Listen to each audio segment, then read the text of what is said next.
Hey guys, what's up? Angren with another Path of Exile 2 build guide update to my Spark build, and I wanna show you the things I changed since my last video.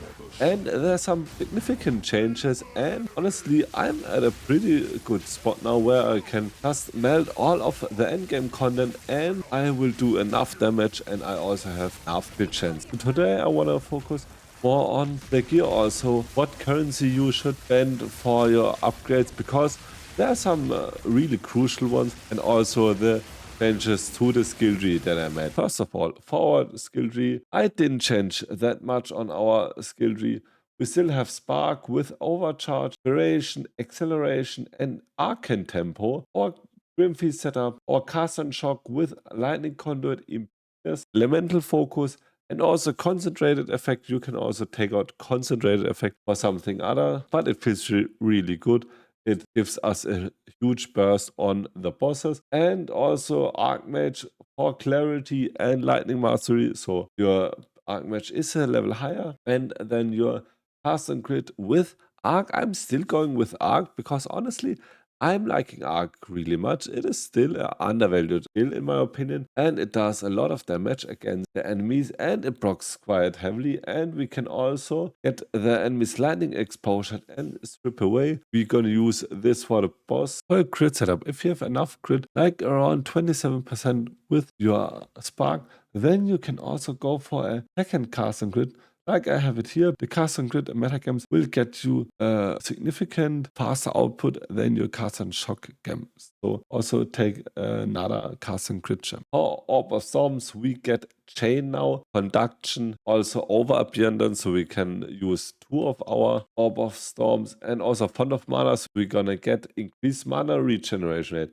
Also, we have conductivity still on our second slot with our Hex Bloom, Heightened Curses, and Focus Curses. Link with Ingenuity, and because we have our Scepter now with 209 Spirit, thanks to our quality, we can use this on our first weapon slot, and this is really good. This makes us a lot faster, and we can speed through the map. This is really nice. And also Mana Tempest with Premeditation, Unbreakable, and Murderous Intent. Right now our Spark has a 26% crit chance, and I basically have no crit chance on my gear at all. And this gets even multiplied with our Malice buff, because our Malice buff will give us critical weakness. So thanks to Malice, the enemies will get a critical weakness debuff on them up to 10 stacks. It is really fast, and if they have 10 of their stacks, they're gonna have a 10% increased base crit chance. So in a Reddit thread, someone explained it, and it means that you just don't get 10% more of your crit chance on top of your normal crit chance. It gets multiplied with your crit chance. So if you would have 10% crit chance, you would have in total 50%. So it means if you would have 10% base crit chance, you would get another 10% on top of it, so you would have 20%, and then it would get multiplied with your other crit chance. So this means that you have to basically multiply your crit chance with the factor 2, so we're gonna have close to 50% crit chance, which is really high, and so our cast on crit skill gem will get rocked really often. So the Malice debuff is really important, and just try to get a scepter with that stats.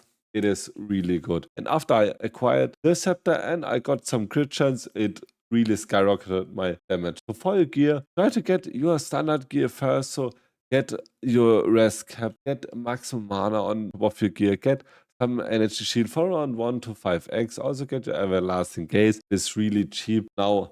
And after you acquired your gear, get your Omen Scepter with Malice. I paid around 50x for it, but honestly I could even get this with like 50% increased spirit, because you only need around 350 spirit, but you gonna need this with at least 30 strength, and also with 30% reduced attribute requirements. You can use the Malice buff, which you need 54 strength with, and this is really important to get one with strength and also the reduce attribute requirements.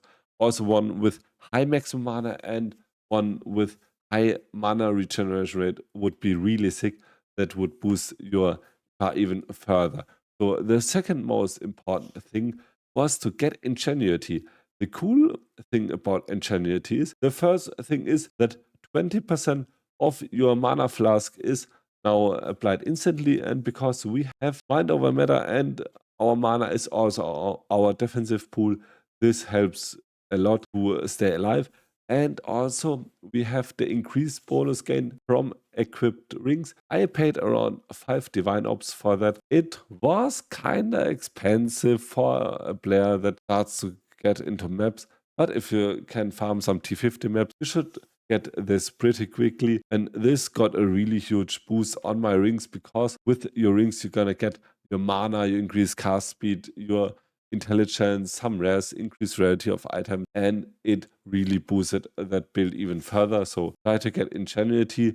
After that, upgrade your rings to get max mana, huge chunks of increased rarity, also mana regeneration rate. You can just check out my char planner where I described the updates you need to get for your rings. Also for your rope, try to get at least around 500 to 600 energy shield with a high base of maximum flat energy shield. And for your helmet, it is same. Get max mana and also some more energy shields. You can upgrade this after your Ingenuity, and then also your boots. Try to get actually movement speed on them, but try to also stack increased rarity of items found on all of your gear, because it boosts your items found really heavily. And for your gloves, you don't really need dexterity, just get your standard max mana, rarity fine, and also some res on it. And also I am having the Everlasting Gaze right now with the Harmonic Generator. So the Harmonic Generator is this little skill right here.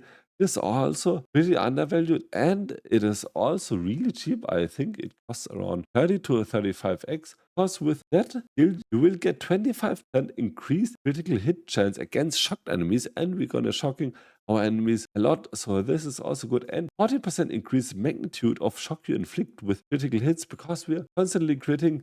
This is also really good for our build, because we're gonna scale our magnitude of shock because of our lightning conduit. So this is also a really undervalued Annoint. If you have some more currency to spend on, either go for Endless Sursuit or go for Wildstorm. These two are really good, especially the Wildstorm. So it means you do 15% more maximum lightning damage. So it means that your range of your spark means that the 363 to 6915 means now your 6915 does 15% more damage. So that's really huge. I won't suggest you to use the lightning rod, because it is better for builds that doesn't stack crit chance, and it is actually worse if you're gonna stack your crit chance. So stay away from the lightning rod enchant. And after you got that kind of gear, for your next step, try it to replace your Everlasting Gaze with a rare amulet. So we don't have energy shield, then we only on mana, but with the rare amulet we should go above like to 5000 mana. I also have the amulet that you want to choose on my Mobilitics char planner.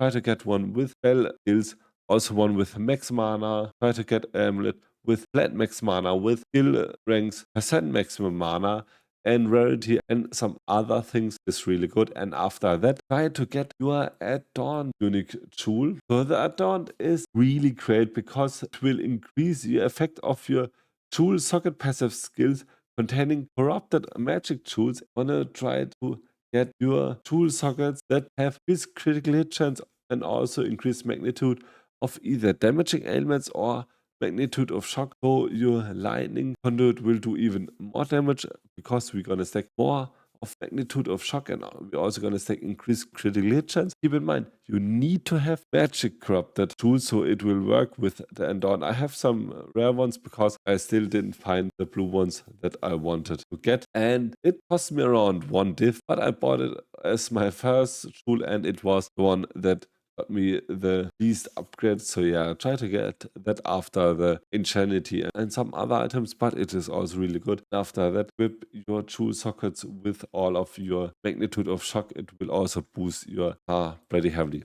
As I said, check out my char planner for the specific gear, and also if you have some more questions regarding the gear, please let me know on the comments down below. And now let's gonna talk about our skill tree, which things I did change. I did take the left route now instead of the right route. We're gonna lose a lot of percent increase maximum energy shield, and so we have less energy shield, but we're gonna get a lot of spell damage, a lot of mana regeneration rate, and also a lot of spell critical hit chance. So we're gonna get spell damage here and also some mana regeneration rate. We're gonna get the spell damage and also cast speed, and we're also gonna get crit chance here, and then we also gonna go for the mana blessing here, and we also left out this cluster with the enhanced barrier, and we went into the deadly force node here with crit chance, and also for the juggler for more increased critical damage bonus, and also true strike for more increased critical hit chance. We also have the sun escalation, more crit chance, power spells, and for your deck points you can get to your desensitization for even more critical strike damage bonus, and you're also gonna get more crit strike chance. So this is also really good. We just try to stack our crit chance. If you can get more crit chance from like other sources, get as high crit chance as you want. And besides that, I already explained the skill tree in my last videos. We're gonna get Eldritch Battery, we're gonna get Mind Over Matter, we're gonna have that nice clusters that with touch again are. We also have the Storm Charge now with more increased crit strike chance, and also all natural with more increased elemental damage and some more attack speed and cast speed. We're also gonna have branching bolts because our Spark and our Arc will benefit from it, and also we're gonna have CI and all of the normal nodes like Energize, more intelligence, also pure power for more increased lightning damage per intelligence, also more magnitude of shock. So also try to scale your magnitude of shock, and just follow my skill tree as I was in the char planner. I will also shift this to the POB version. I hope I could get you a nice little update that will push your crit Spark build even more farther. It is really good, it makes a lot of fun, and it kills every conduit in the game. So if you have some further questions, please write them in the comments down below. And if you like this video, please leave a like and a sub. I would appreciate a lot. And until the next video, bye.